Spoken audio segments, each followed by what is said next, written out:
Good day mga katambay. Alam niyo ba mga katambay na ang BPR ay maglilimlim?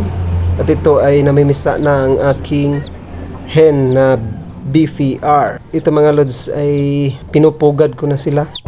Bago iyan is tinatanggalan ko muna sila ng parang mouthpiece sa pantuka nila. Akala ko yung BPR, yung mga heritage chicken ay hindi maglilimlim.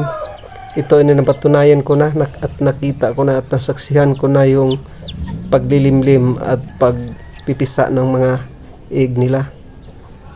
Mas nakakatipid ako mga ka-idol sa pag-incubate ko kasi may isang hen na naglilimlim pala.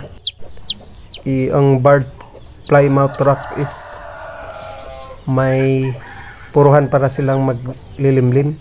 Siguro sa out of 10 is may maglilimlim sa kanila ng isa or dalawa mga katambay.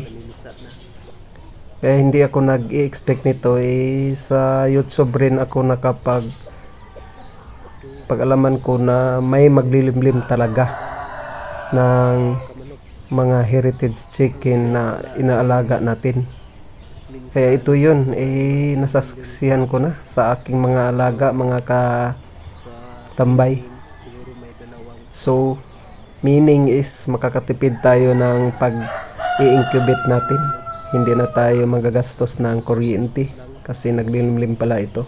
Yung Arayer ko at Decal Brown wala talaga sa kanila yung maglilimlim mga katambay. Ito lang yung BPR ang nasaksihan ko na maglilimlim at ito ay nakapagpisa na rin. Thank you and subscribe mga ka-idol.